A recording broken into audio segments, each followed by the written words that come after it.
I want to introduce with a few words Mr. Stephen Petroni.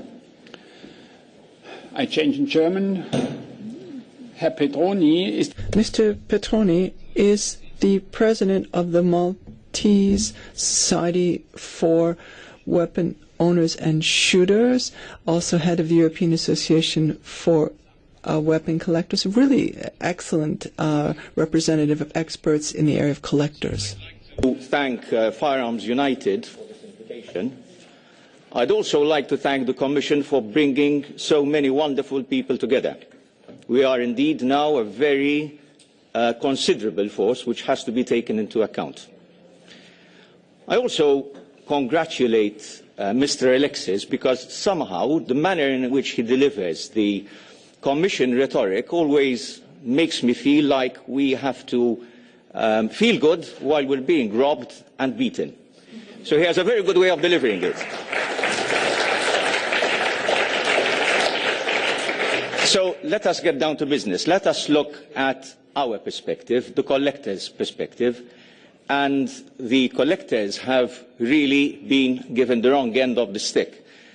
We were originally exempt from the directive, but the Commission has proposed to bring us into the directive, according to Mr. Alexis, because it is almost unfair that we were the only group that were left out, but we weren't unhappy about that.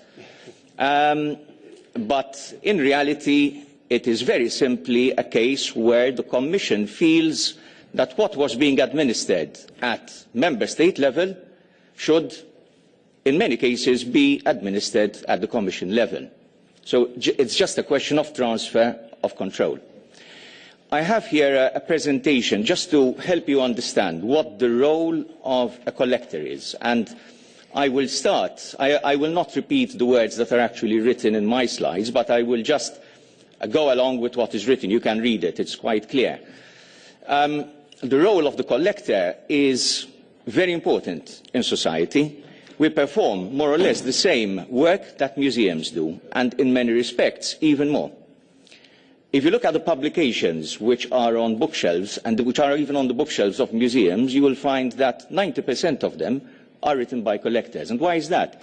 It is because the individual collector takes a very deep interest and a very specific interest in aspects of firearms, and for that reason can go into an academic level which is rarely reached by other entities. We research, we conserve firearms, we do all this, and we do it with our own resources. The government doesn't pay us for doing this, so this is done out of our own pocket. Moreover, if you look at museums, you will find that a lot of museums either own parts that once belonged to private collectors, or else whole private collections have become museums. Just an idea of publications that are done by collectors.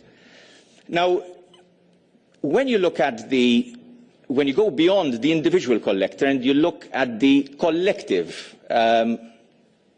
job done by collectors, we can safely say that it outweighs what is done in museums. And this is without in any way taking away any of the merits that museums have. What we're saying is that when you have hundreds of thousands of collectors, and every one of those collectors is doing his particular activity, researching that particular sphere, when you look at it collectively, it is a considerable task, and it is very beneficial to society.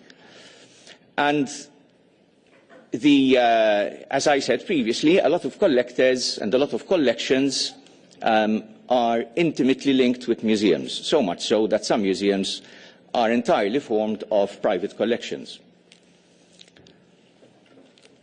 So, who, in our opinion, should qualify as bona fide collectors? Who are the people who we think should be bona fide collectors?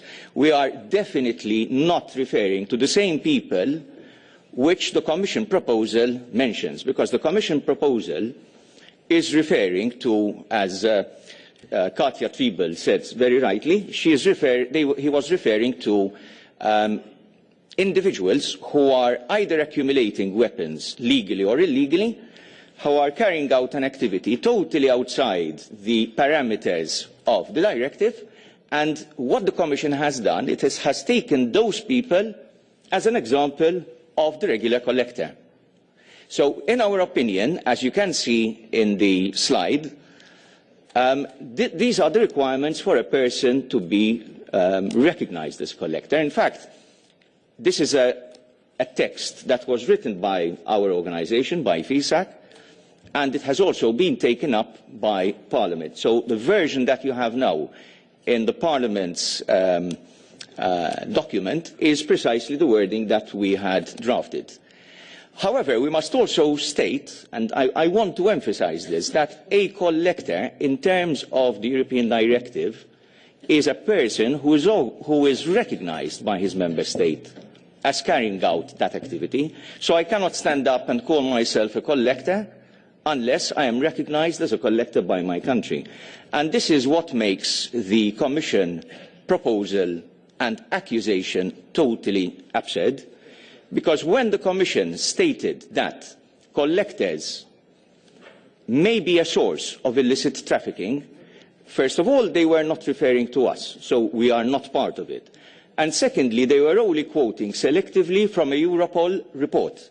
Nobody has had the guts to table that whole Europol report so that we can see what the wording eventually says. It doesn't say just that, it says a little bit more than that, but the Commission quoted selectively.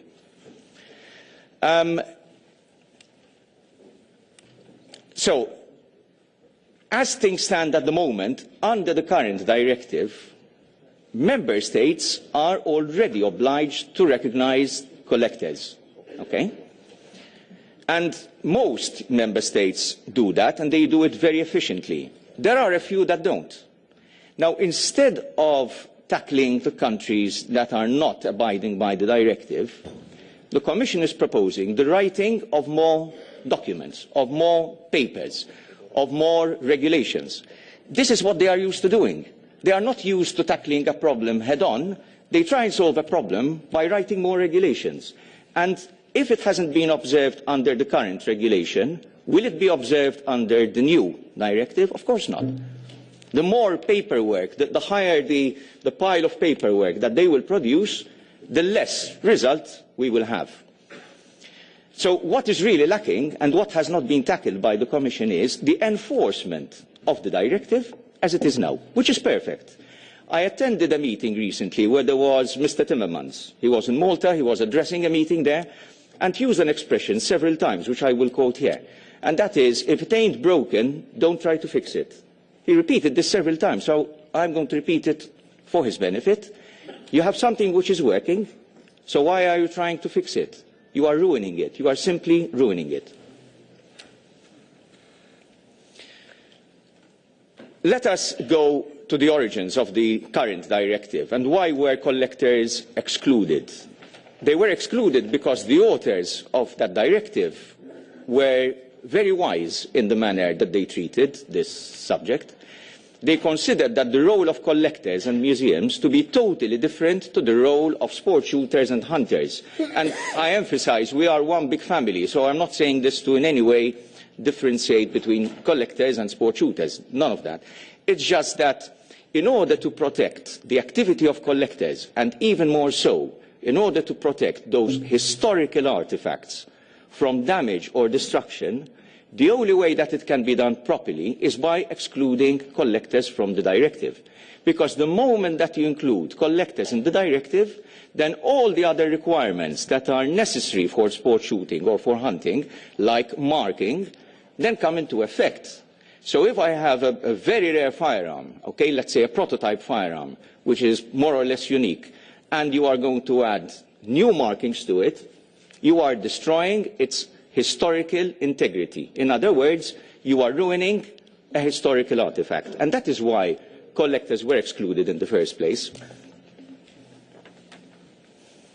Now, this is interesting, this photo. Can you please go back? Here we have a photograph. I met the Finnish Prime Minister, Jyrki Katainen, who at the time He was Finnish Prime Minister there, and he is now one of the Vice Presidents, and we had a very fruitful meeting with him in June 2014. And he recognised the role of collectors. He told us how important collectors are in society. We are not a danger to anybody. We are doing something good. Now we'll just go to the next slide. And this is, it is on the 18th of November now, when everything came out in the policy, in the proposal, and we saw that there were extremely drastic measures that were aimed at law-abiding citizens, not at criminals, not at terrorists. Soon after that, I wrote to Mr. Katainen, and the reply that I got from Mr. Katainen, but obviously now he is no longer Finnish Prime Minister, now he is a Vice President of the European Commissioner, of the European Commission. It changes a lot of things. And here he is stating that the Commission proposal is necessary, but will not affect collectors. And I'm sorry, if I'm a doctor, I don't need a doctor to tell me that something is wrong with me. I know exactly what's wrong. So, why is the Commission trying to fix something that is not broken? The Commission does not appear to believe in the most fundamental principle of subsidiarity. Here is a major, major problem. So rather than ensuring that all Member States stick to the current directive, it is using the terrorist attacks as a pretext to bring collectors within the scope of the directive, and the same with the other categories. So, the Commission, as I said earlier, accused collectors of being a possible source of arms trafficking. However, the Commission has never produced any evidence. FESAC has taken action with the European Ombudsman because it believes that there is a very clear case of maladministration. Because if a Commission official accuses an individual, an EU citizen, wrongly, then obviously something is wrong. The Ombudsman tried to throw our case out, but we are not having any of that, and we will keep on persisting until we see that justice is being done. Because people who have pushed us into this position should be taken, should be responsible for their words and for their action. So the consequences of this directive from the Commission's point of view would have been the utter destruction of very important collectibles, the freezing of museum collections, and the permanent damage to collectors' pieces in museum collections. And you can't get any more ridiculous than that. I mean, this is just how ridiculous this Commission proposal is. So I'd like to wind up. Thank you for your time, and I do hope that common sense prevails.